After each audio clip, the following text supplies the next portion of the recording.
Hello, dear colleagues. Today we are going to look at the other powerful teaching strategy, namely cooperative learning.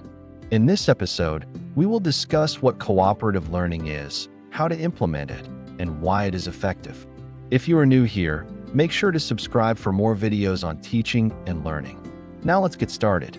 So what is cooperative learning? It is structured learning where students work interdependently in teams to solve tasks, to achieve a common goal, and to be accountable for their individual contribution to the shared product. They use team roles to monitor their own learning and the learning of their peers. Cooperative learning can be used in all levels of education from primary to higher education. How does it work? In cooperative learning, teachers assign each student a specific role to play in a team. Roles may include recorder, speaker, checker, or any other relevant task that contributes to the completion of the shared activity. Team members depend on each other to succeed, meaning that a student cannot complete the task individually, but must collaborate with others to achieve the desired outcome. What does it look like in practice? Here are some examples of cooperative learning activities. Group problem solving, where students work together to solve an issue or answer a question. Peer teaching, where students explain concepts to one another. Building a shared product such as a poster, presentation, or diorama to represent their learning. Why is it effective? First, it promotes active participation. All students are engaged in the learning process and must contribute to the team's success. Second, it encourages teamwork and collaboration. Students learn to work with others, share ideas, and solve problems collectively. Third, it enhances accountability. Each student is responsible for fulfilling their role and contributing to the group's shared goal. This helps students stay on task and motivated.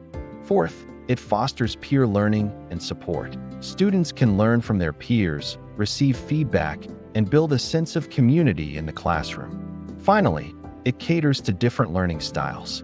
Cooperative learning provides opportunities for students to interact and learn from one another, which can cater to various learning preferences and needs. Now let's look at how to implement cooperative learning in your classroom. First, form heterogeneous student teams. This means that teams should be composed of students with different abilities, backgrounds, and perspectives. This allows students to learn from one another and develop their social skills. Second, clearly define team roles and responsibilities. Each student should have a specific role to ensure that all necessary tasks are completed.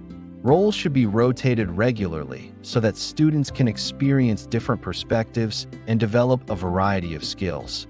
Third, set a clear and shared goal. Students should understand the learning objectives and how their roles contribute to achieving the common goal. The goal should be challenging yet attainable and should promote higher-order thinking skills. Fourth, provide necessary support and guidance. Monitor group dynamics, provide feedback, and offer assistance when needed. Fifth, assess individual and group performance. This can be done through observation, self-reflection, or peer feedback. It's important to assess both individual contributions and the overall group performance.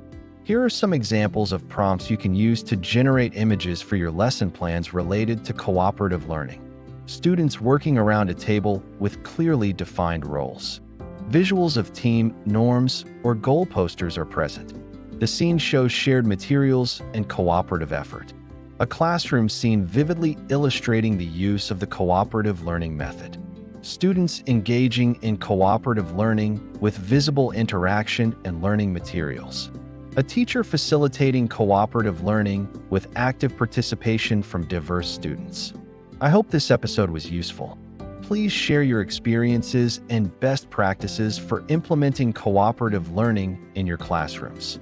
If you found this helpful, please like and share for more great content. Until next time, happy teaching.